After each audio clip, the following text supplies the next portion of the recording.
سیدنا علی رضی اللہ تعالیٰ عنہ کہا کرتے تھے، مجھے امید ہے کہ آپ بھی اس بات پہ اتفاق کریں گے۔ کہا کرتے تھے جس کا ایمان ہے اللہ اسے زندگی میں کبھی بھوکا نہیں رکھے، اس لیے زندگی کو ضرورت سمجھ کے گزارا کرو، خواہش سمجھ کے گزارا نہ کرو۔ ضرورت تو اللہ کٹے ہوئے ہاتھوں والوں کی بھی پوری کر دیتے ہیں، خواہشیں تو کبھی بادشاہوں کی بھی پوری نہیں ہوتی۔ بادشاہ کی جو یہ بھی خواہش ہوتی ہے کہ ساتھ والا ملک بھی مجھے مل جائے۔ اس وقت دوڑ اس بات کی نہیں ہے کہ ہمارے پاس کھانے کو کچھ نہیں ہے، دوڑ سٹیٹس کی ہے، دوڑ فیم کی ہے کہ شہرت مجھے بھی ملے۔ موت کے منہ میں ہاتھ ڈالنے کے لیے انسان تیار ہوتا ہے کہ میرا بھی سٹیٹس فلان جیسا ہونا چاہیے، میری بھی فیم اس طرح کی ہونی چاہیے۔ حالانکہ اس مسکین کو یہ پتہ ہونا چاہیے کہ اس کا سٹیٹس اس نے خود نہیں بنایا، اس اللہ نے دیا ہے۔ اس مسکین کو پتہ ہونا چاہیے کہ اس کی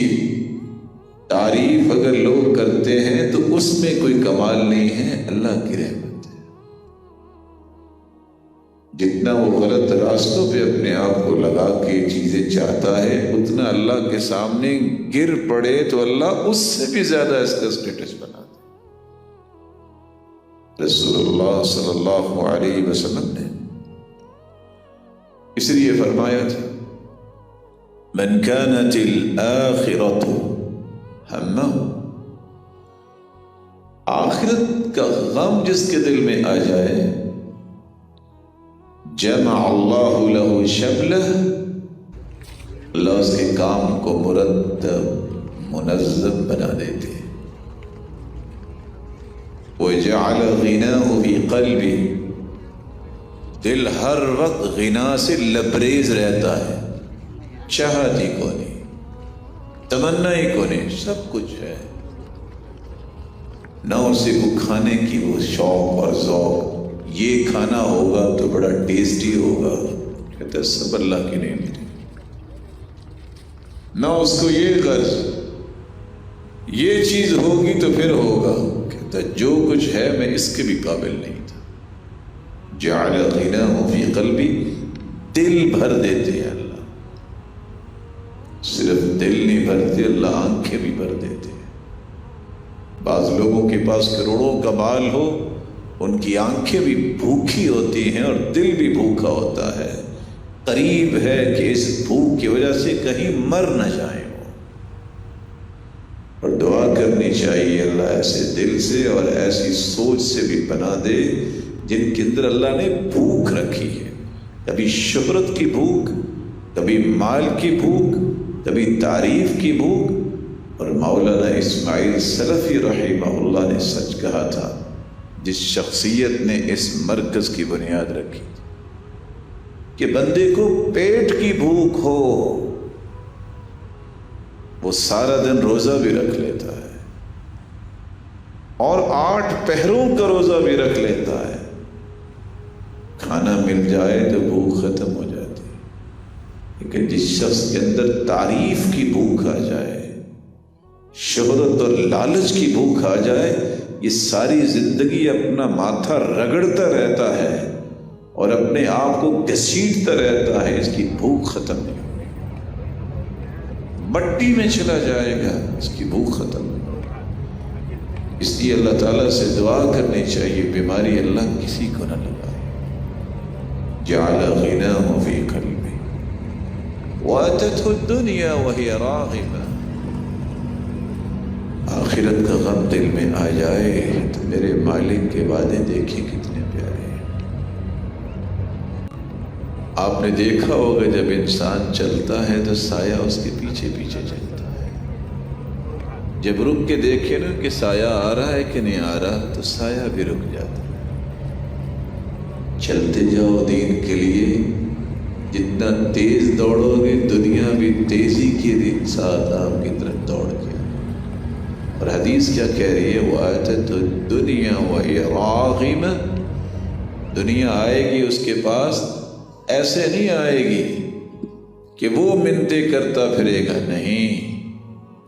دنیا ایسے آئے گی جیسے مالک کے سامنے غلام سواری کو نکیل ڈال کے مالک کے سامنے پیش کر دیتا ہے۔ اس کے لیے آخرت کا غم دل میں ہونا چاہیے۔ لیکن اگر نشہ دنیا کا آ گیا، وَمَنْ كَانَتِ الدُّنْيَا هَمَّهُ، جس کے دل میں ایک ہی غم ہے کہ کیا بنے گا، میرا نہیں کوئی نام لے رہا، میری کوئی اس طرح کی پہنچ نہیں ہے، فلاں کے پاس تو بڑا گھر ہے، فلاں نے تو گاڑی رکھی ہوئی ہے، فلاں کی تو زمینیں ہیں، تو کیا یہ سوچ سوچ کے مر جائیں؟ اللہ نے فیصلے کیے، کیا اس کا نتیجہ یہ ہے کہ کسی دیوار پہ ٹکر مارے؟ اگر آپ کو یہ چیزیں بھلی لگتی ہیں،